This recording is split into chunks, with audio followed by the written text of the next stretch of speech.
As the Ag Secretary prepares for the second Make America Healthy Again report, corn growers are calling on President Trump to intervene, specifically in regards to pesticide policy recommendations. President of the National Corn Growers Association, Kenny Hartman, joins us now with his thoughts. Kenny, good to have you with us today. I know that your alarm stems from the initial assessment released back in May. Tell us about your main discrepancies and what all you're calling for with this letter to the president.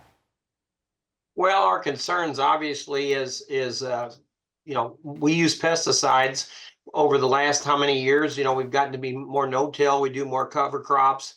And because of that, we do end up needing our pesticides. Two of the factors that were in that original report was atrazine and glyphosate. Well, I mean, we use glyphosate for burn down. We use glyphosate because of the biotechnology with glyphosate.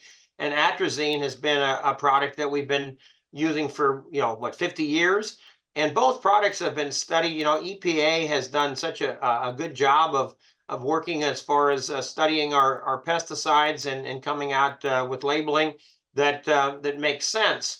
And why do we want the MAHA to come in here and actually talk about these two products that they're very needed for corn producers?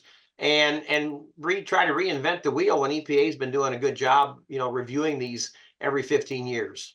Right. The science backs up that they are safe. And I know that there was a MAHA roundtable just this last week, which included farmers from across the country who also underscored the importance of pesticides. So with all the pushback from the previous report, do you feel like the commission has heard the message and they will refrain from cracking down on pesticides? Well, we feel like, we've heard back from them, we've had some communications, but until we actually see it in a report or see it not in a report, we're going to keep the pressure on because, I have concerns.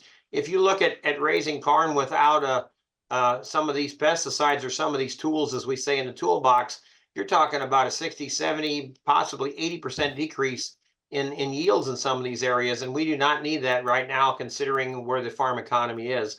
So we're hoping that we can get something done. And that's why we put this letter together to go to the president with myself as representing the national corn growers, and then a lot of our other states that have concern that are corn growers throughout the United States, because it's a concern for all producers when you look across the whole United States. Right. Well, hopefully your voice is being heard, and that letter will reach the president's desk. Now, before we wrap, I know trade continues to be a big focus as well, with a number of tariff developments in the works. What's your outlook there, and how are U.S. producers being impacted? Well, we're always, concerned about tariffs, but at the same time that we're hoping that the Trump administration will negotiate some trade agreements. I mean, right now we need all our markets. We need to get these prices up. In order to do that, we need markets. So we're still hoping, there's some talk about Indonesia, about lowering some tariffs there. We keep pushing on India. India is a huge country that we have opportunities with ethanol and with dry distillers grain and corn, whole corn. So we're hoping that we can get some trade agreements there. At the same time, Mexico is our number one customer. We've got to keep them and keep working with them. Japan and Colombia are very important. So we're hoping that we can keep working with some of these key countries that buy corn from us.